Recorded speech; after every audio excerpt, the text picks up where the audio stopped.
You're a business owner, or you're an accountant who advises business owners. You can make a huge difference to your bottom line or your client's bottom line by making a few small improvements, implementing a few simple ideas. So let me explain. We're going to look at increasing the sales conversion rate, first of all. So here we're going to increase it from 40% to 50%. So we're making, I suppose it's a 25% improvement in our conversion rate, but we're still only getting it up to 50%. Now we can do that by having better funnels in place, better communication systems, a whole host of ideas we can implement to actually improve our sales conversion rate.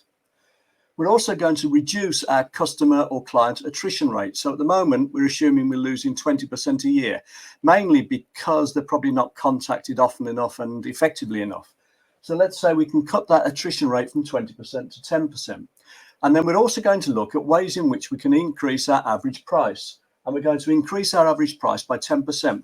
Now, that might partly be to do with putting our prices up, but it might also be to do with segmenting our customer or client bank, charging different prices for different value propositions to different people, because quite a few of your clients or customers would willingly pay more than your standard offering if you were offering them extra value to justify that extra price.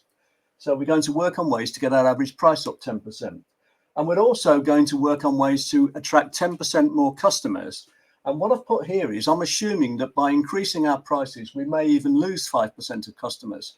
So we're going to work on generating more leads, more clients, more customers, partly through our higher conversion rate, of course, even allowing for the fact that if we did put our price up, we might lose some.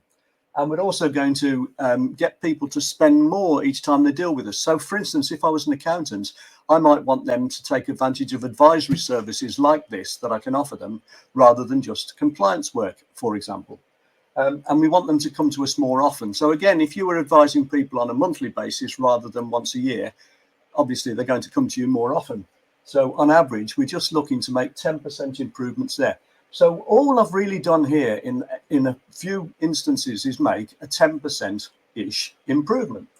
The difference it can make to the profitability of your business or your client's business is huge.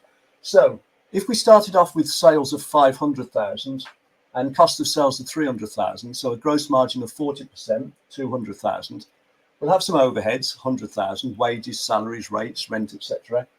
And we'll also take a reward for the owner out. So that could be salary, bonus, pension, dividends. But the owner's package comes to 70,000 in this instance. So obviously the retained profit in the business would be 30,000. Making those small improvements through my diagnostic program, I can calculate the effects. And the effects are that the sales would go up by 50% or more to 765,000. The cost of sales will also increase, of course, because we're selling more. The gross profit will go up by 75%, I think that is, to 300 and nearly 350,000. Overheads won't change because, you know, it's still the same business. We've still got the same overheads. The owner, we can even afford to pay the owner 100,000 rather than 70,000. So virtually a 50% almost pay rise for the owner and transform the retained profit. I mean, look at that. The retained profit is now nearly 5 times as much as it was. It's 147,000 rather than 30,000. So the question is, how do you do it? Well, if you wanted to have a conversation, there are plenty of ideas you could implement to achieve all of these. Now, you wouldn't do them all at once. You'd do them one at a time. You'd plan it. And if you implemented, say, one a week or one a month even, you would soon get to these sort of figures.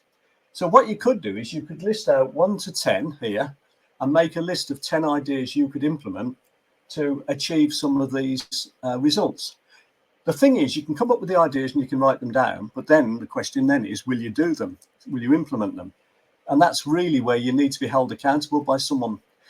So if you fancy a conversation whereby we discuss what ideas might work for you, or if you're an accountant, what ideas might work that you could offer to your clients and how to implement them. And if you wanted to look at how we could make sure that you actually do those, implement those ideas, then please feel free to comment or message or visit my website at bernardkeevy.com. So there you have it. Simple improvements, nothing more than like 10% in 5 or 6 key areas, transforms your bottom line. But if you're an accountant, if you could do that for your clients, think of how much extra you could earn by advising your clients in that way rather than just charging them, as they see it, for compliance work. So advisory services are the way forward. These are the sort of things you can do, and these are the sort of areas that your clients, who trust you more than anyone else, don't forget, these are the sort of things that you can do for your clients that they'll willingly pay you for, because it's making money for them, and therefore it's making money for you. Hope you found that useful and interesting. I'd welcome any contact or dialogue or comments. Thanks very much for watching.